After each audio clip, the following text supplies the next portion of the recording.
Chez Bissou Télévision, chaîne Oyo Ekokani na yo. Vi koyoka batute.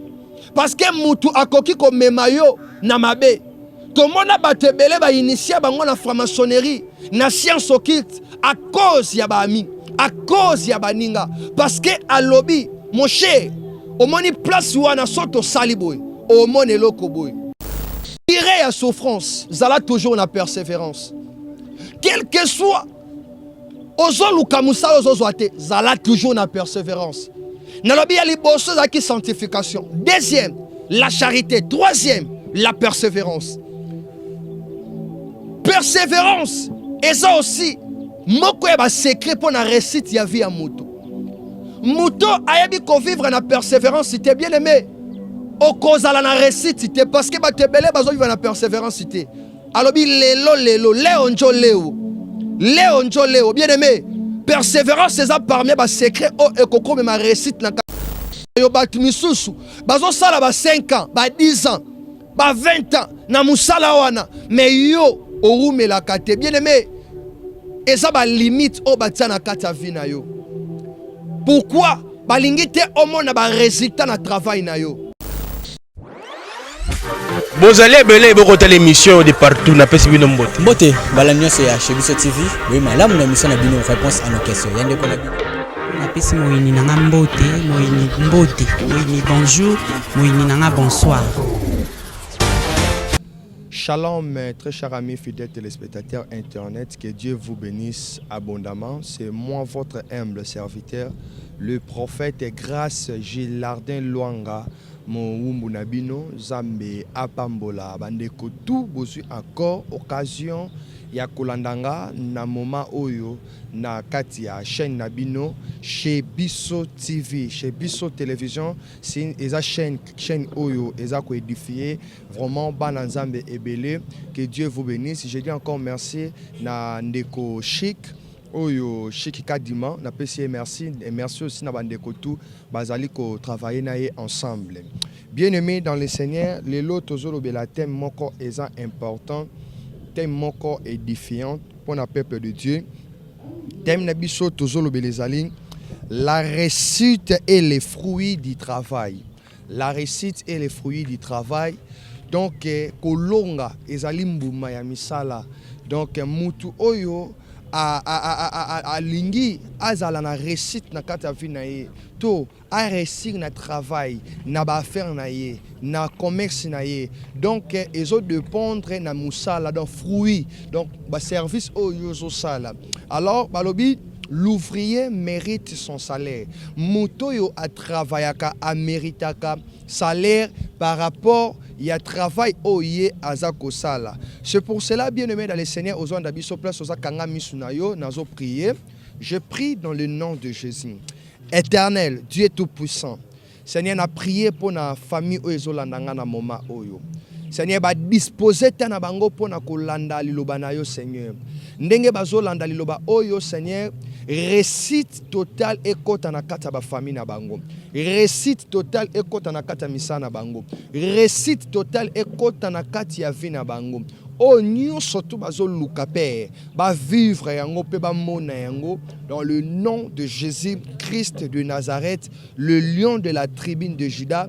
J'ai ainsi prié, j'ai dit Amen. Acclamez très fort là où tu es à la maison aux Olandanga beta maboko vraiment parce que Dieu vraiment azamalam. Bien-aimé dans le Seigneur, zamba pambola bandeko tout et loko nakoloba ezali ezamba ndeko ebele bazolanda biso tozoka ba témoignage pe ya bana nzambe ebele batu misusu balanda biso bazaki na misala te mais lorsqu'alandi biso ate kondima abengi mosala nzambe to bondeli pona ye solution ekoti na kati ya vie na ye. C'est que tant to priaka pona mutu ezalaka na ba loi établie oyo elandaka mutu wana ba réclamation que balobi malgré yo au voyage mais au comment stable était na partant misala na yo malgré oza quelque part place tout oyo zali bien aimé eza batu misusu bazana ba pays oyo za bazo bénéficier bazo vivre bonheur pe bazo mona ba réussite ya misala na bango mais depuis yo okoma na pays oyo zali makambu no tout osalaka quelque chose si osalaka mais réussite ezate na kati ya misala na yo. Mais pourquoi réussite ezate? Diable azaka besoin de mutu à réussir. Diable a besoin de mutu azala na réussite totale. C'est pour cela ce qui totangi na Bible tozomona Bible ezoloba biso au commencement Dieu créa le ciel et la terre. La terre était informe et vide. Était informe et vide. Bible ezoloba que non Dieu travaillait, Dieu a travaillé qui. Donc à lobby mokile za pe mokile zali. Donc récite ya mokile o ezalaki à cause ya travail o Nzambe asalaki. Soki Nzambe asalaka mokilité mais mokilinga ke zalate mais biso pe batonga to zalate. À cause ya travail nde ememi récite mokileza banyama bazali mai ezali. C'est pour cela Bible ezoloba que non l'esprit de Dieu se mouvait au-dessus des eaux. L'esprit de Dieu se mouvait au-dessus des eaux. Bien-aimé dans le Seigneur, nalingi naloba liloba moko likola ndeko ozolandanga. Quel que soit ba problème ozokuta nango, j'aimerais dire à une personne, Nzambe azali solution pour na vie na yo pe pour na bakambu na yo. Récite ezali. Soki na année 2020 au mona ki récite te, nalingi ka naloba liloba likola vie na yo, année 2021 ekosilate okomona récite na kata vie na yo. Parce que la Bible dit car je connais des projets que j'ai formés sur vous. Dit l'Éternel, projet de paix et non de malheur. Bien-aimé dans le Seigneur, cette année 2021, eza année ba stressité. Cette année 2021, eza année ya kolelate. Cette année 2021, eza année ya kokufelate. Cette année 2021, eza année ya ba maladie incurable, ba maladie ya gravité. Mais année 2021, eza année ya solution pour na yo ndeko zolanda. Année 2021, eza année un changement pour na yo ndeko zolandanga. Quel que soit au salaka, parce que baloba malgré au sala, mbongo na yo eza mbongo moko okoki ko réaliser makambo minene te. C'est pour cela bazo combattre maboko na yo, bazo combattre vie na yo. Et bien aimé dans le Seigneur, yo zolandanga Nzambe ya Israël. Nzambe ya lola azana nguya likolo ya nyonso tu. Ndeko zolandanga, je dis bien la réussite du travail. Donc réussite il y a misala ya mutu, il y a réussite ya mutu ezali fruit. Donc ma persévérance oyo ozo sala bien-aimé dans le Seigneur. C'est pour cela bien-aimé, tozui livre il y a Ecclésiaste chapitre 9. Ecclésiaste chapitre 9 au verset 10. La Bible dit ceci: tout ce que ta main trouve, alléluia. La Bible dit ceci: tout ce que ta main trouve à faire avec ta force, fais-le. Car il n'y a ni œuvre, ni pensée, ni science, ni sagesse dans le séjour des morts. Où tu vas?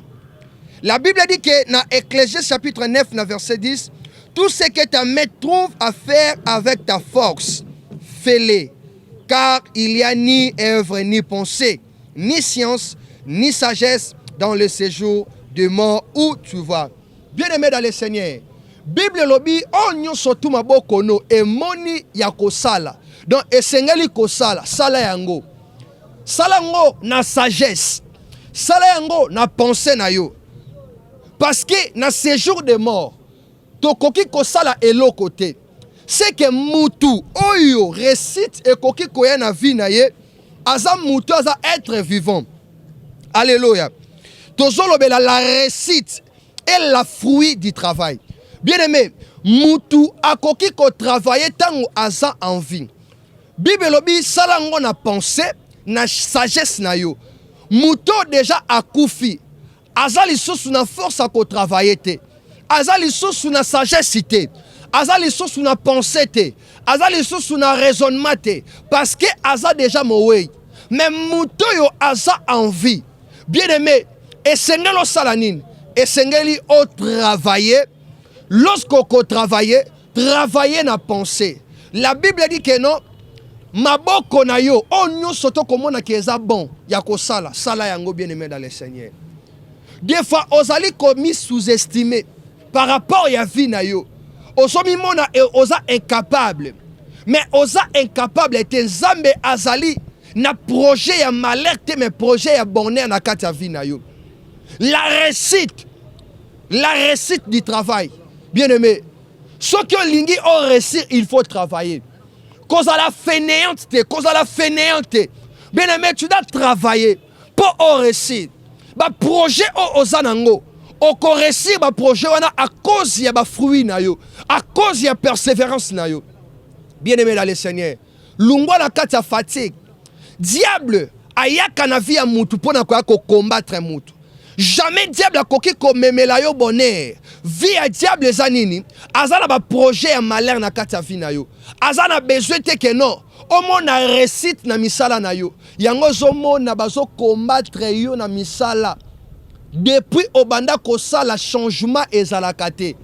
Depuis obanda ko luka misala ozwaka misala te. Yo soko zwi musala osala ka 3 mois.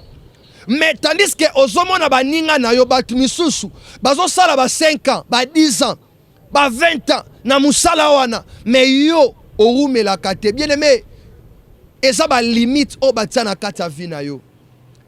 Pourquoi? Balingi te omona ba résultat na travail na yo. Balingi te o vivre bonheur bien aimé dans le Seigneur. Alléluia. Bien aimé dans le Seigneur, lungwa na kati Yabolembu, tozui Colossiens chapitre 3, le verset 23. Colossiens chapitre 3, verset 23. Je lis la parole de Dieu. Colossiens chapitre 3, verset 23. Tout ce que vous faites, faites-le des bons cœurs, comme pour le Seigneur et non pour des hommes. Oh, nyo surtout, olingi ko sala. Sala yango. Na mutema na yo mobimba et non pour les hommes. Bien aimé, ezala batu misusu bazalaka manipuler à cause ya baninga. Parce que muninga asala kibo olobinga pe fona sala loko wana. Mais la Bible dit oh nyoso tu okolinga ko sala. Sala yango na bon cœur. Mais ko sala ngote po muninga muto appuyer yo. Par là na ningi na lobani bien aimé dans le Seigneur. Na kata vie ya mutu. Kozalaka na système ya copier-coller te. Ce que moni muninga asalaka quelque part. Bien aimé, tika ça la personne au sala. Chaque chose a son temps. Laissez le temps convenable de Dieu. Lorsque tu es ensemble kokoka, bien aimé, yo pe okomona récite na kata misala na yo. Mais lorsque zo sala eloko, bien aimé, lungola miration, lungola ba doute. Sala ngona bon cœur, bon cœur. Ko sala te po muninga lobi ke non, mon cher. Omoni sala loko boye parce que la vie bien aimé dans le Seigneur. Et ça na ba tebele akoya koloba no maloba sukali menzo kanete za pona koya ko détruire yo. C'est pour cela la vie conseil on peut ça yo. Lukaka oyo ka nzambe ke oyo ka abatu. Na vie koyoka abatu te. Parce que mutu akoki ko mema yo na mabe. To mona batebele ba initia bango na franc-maçonnerie. Na science occulte à cause ya bami, à cause ya baninga, parce que à lobby mon cher au moni place wana soto saliboy au moni loko boy. Alléluia. La Bible dit mon peuple périt par faute de connaissance. Oh yozo yoka et cause à la séduction pour la vie na yo, parce que Ève azala qui séduit à cause ya parole, à cause à maloba bien aimé dans le Seigneur, à cause à maloba bien aimé dans le Seigneur. Tika biyoka yoka na vie. Sala o mutema no elingi. Sala o ezo matana mutema na yo. Et non o batu bazoko pousso sala. Et non o batu bazolo bano o sala bien aimé dans le Seigneur. So ki mutu alobi na yo. To sale loko moko boy. Mais eloko wana na kati na yango ezali na ba résultat ma bien aimé ko sala te. C'est pas na mutu azolo bano lukanzambe na profondeur. C'est pas la moto azako sungo na ba prière. Na vie, il faut que ba mutu nino koki ko s'attacher na ye.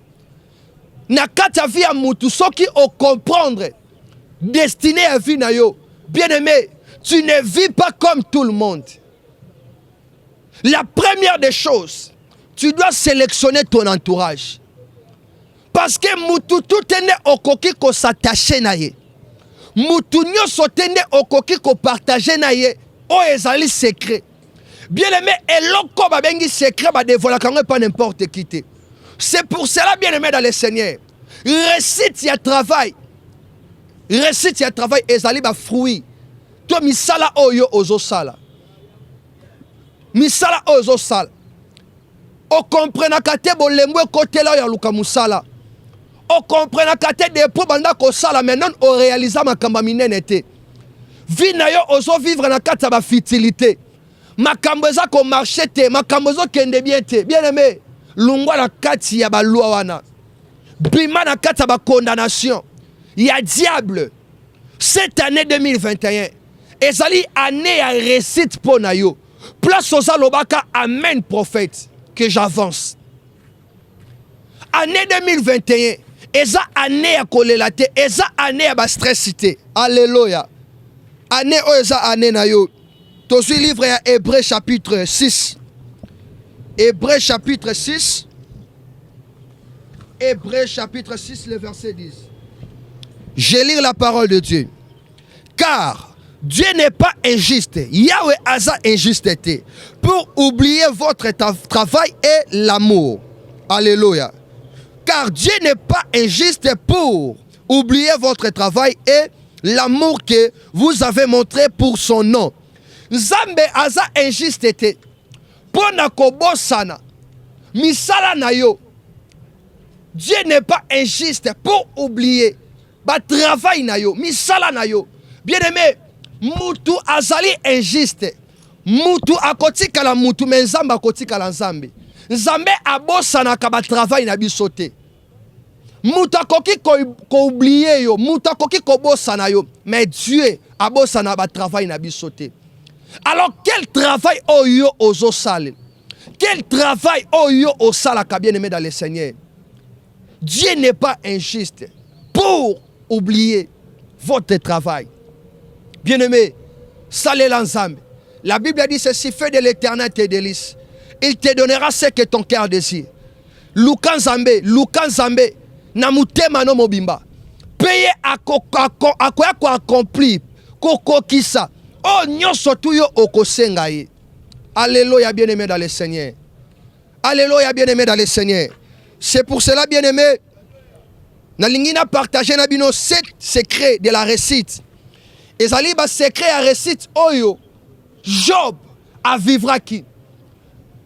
Tozomona lorsque Satan azako parcourir na terre. Dieu a tout na Satan. Alobi a-t-il remarqué mon serviteur Job? Job azala qui l'homme intègre et droit. Mouto bana ko banga Nzambe. Ala kotambu sa vie na crainte de Dieu. Job, il était béni. Mais les jours où Dieu a fait ça qui permission et pas à Satan, a qu'on détruit via Job. Bien aimé, Job, il misala nino c'est qui détruit. Bien aimé, aujourd'hui, tous les hôtels, mais la destruction, nous surtout, il y a hôtel, il y a famille, il y a tellement de vie. Et ça, hôtel, il y a tellement de place. Pour yo, au monde,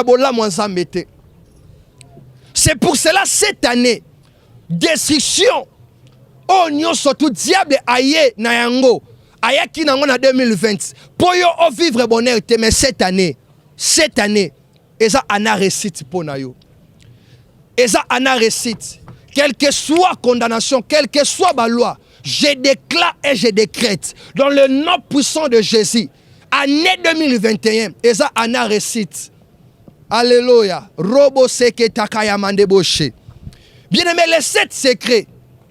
Les 7 secrets de la réussite. Les 7 secrets.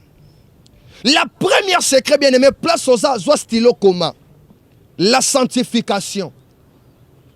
Nakata via mutu, sans sanctification, bien aimé, okoki comment on a réussite na misala na yo. Job était un homme intègre et droit. Il craignait Dieu et s'est détourné du mal. Récite à Job, la première des choses, et là qui sanctification. À se détourner dans ma bé, à boy péché, à boy l'issoum. Bien aimé, est-ce que na vie na yo, au boy déjà vie ya l'issoum? Est-ce que na vie na yo, on nima ko vivre na vie ya sanctification? Est-ce que na vie na yo, on nima déjà ko lukanzame na katabo solo, ko se détourner na vie ya ekobo, ko se détourner na vie ya masanga ko se détourner na vie oyo ezobimission na kata présence en Zambé. Bien-aimé dans le Seigneur, la première des choses, les 7 secrets de la réussite, vivre dans la sanctification. Deuxième, la charité. Job soutenait les malheureux, invitait à ses tables l'orphelin. Alléluia. Job, azalaki ko vivre na charité katinaye, ko soutenir ba orphelin.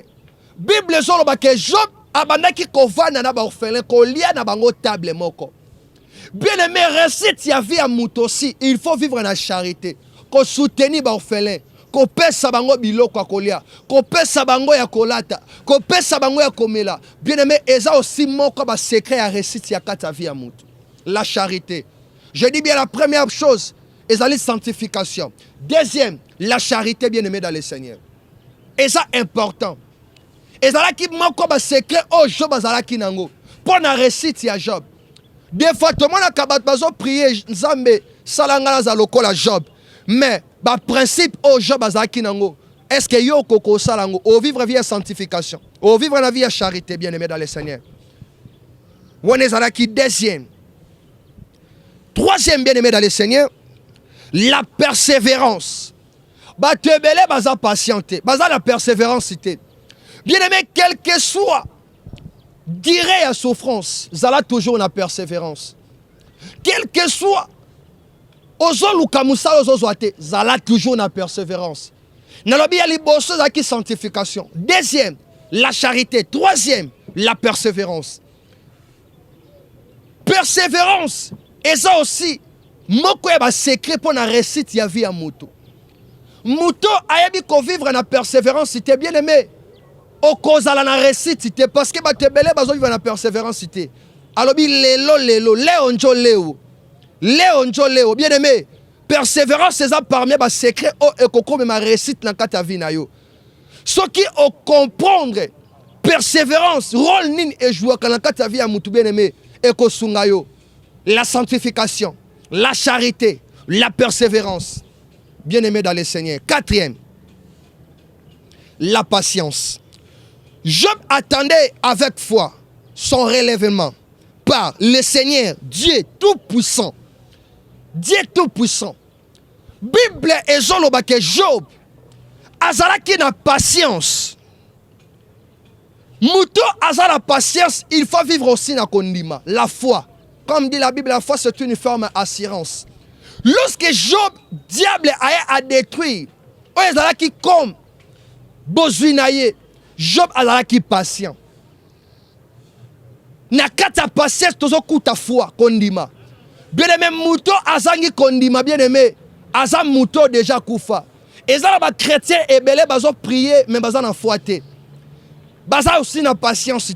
Bien aimé, zala patient na kata vina yo. Soko lingi récite contre na kata misa na yo. Oh my God. Bien aimé, zala na patience. Patience. Et comme me la yo récite. Patience. Et comme matissa na ba européen sur ma promotion. Patience. Et qu'on tombe la vie na yo. Patience. Et qu'on change ba donner belé. Patience. Et ça lit parmi les secrets. Sanctification. Persévérance. Charité. Patience, bien-aimé dans le Seigneur. Cinquième. La détermination. Malgré les propos de ces trois amis, venir les consoler. Alléluia. Malgré les propos, il y a trois amis à Job. Bah, il y a consoler. Et ça, des fois, il y a consoler. Mais, il y a consoler pour la bonheur, pour la réussite. Mais il y a consoler pour échec et ça m'a encore dans la vie. Trois amis qui permettent à Job. Il y a consoler, bien sûr. Mais, bien aimé dans le Seigneur. Bien aimé dans le Seigneur.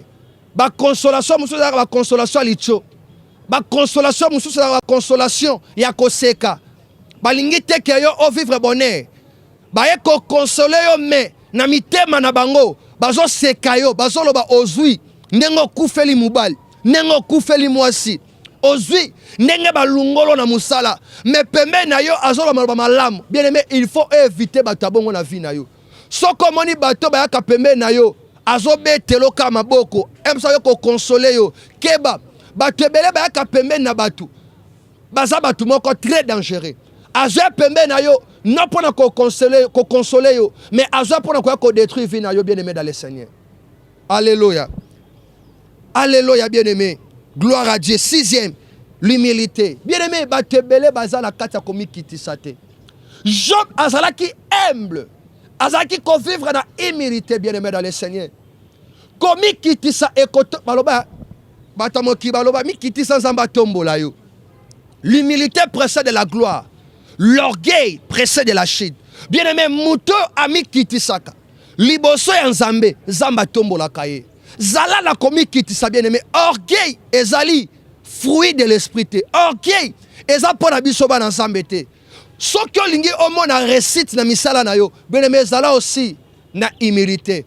Na komi kitisa. Eko sunga na vie. Muto azalaka humble. Zamba tombola kaye. Komi kitisa na yo eko fungoelo ba opportunité. Na vie na yo yo finga akabatu. Na vie na yo yo critique akabatu. Na vie na yo yo condamna akabatu. Bien-aimé ko condamna kate ko critique kate zala humble. Mi kitisa. Mi kitisa. Batoyo bazomona yo. Bazomona za humble. Ozo vivre na humilité bien-aimé. Un jour nzamba ko récompenser yo kaka lanzela batu. Mutu apambola makalanzela mutu. Lipambola mutu ya kaka na kanala mutu bien-aimé. Paul lelo nazala béni. Et c'est qu'il faut Zambé à localiser mutu. Et c'est qu'il faut Zambé à toucher mutema mutu. Pour à bénir ministère haut. Pour à changer ministère haut. Bien-aimé, pour réussir. Et aussi, aux à la humble, humilité. Pour clôturer, 7e secret. Vie de prière. La vie de la prière. La vie de prière. Voici ce que déclara Job au sujet de la fréquence de prière. Bien-aimé, malgré tout, Job vivra qui? Sanctification, persévérance, charité, humilité, patience. Bien-aimé, ezaki ka vie de prière. Au coco vivre dans ma kambouana nyon surtout bien-aimé. Mais ce qui oyebi ko prier te, pour na ko détruire ba hôtel et téléma, ya misala na yo. Bien-aimé, au comment on appelle réciter. Moutons ont vivre dans la charité. Moutons ont vivre dans la sanctification. Yéba aussi qu'on prie. Bien-aimé, prière ezali eza arme pour nabiso ba chrétien. Ezali elo comment ko ezala ngouya, ezala efficacité. Et à qu'on détruit ba condamnation bien-aimé dans le Seigneur. Que Dieu vous bénisse bien-aimé. Zambé ya Israël. Apambola bandeko tout obola ndinga ina moma o. Na lobi bien tolobela ki la réussite est le fruit du travail. La réussite est le fruit du travail. Bien-aimé, tokomi na suka.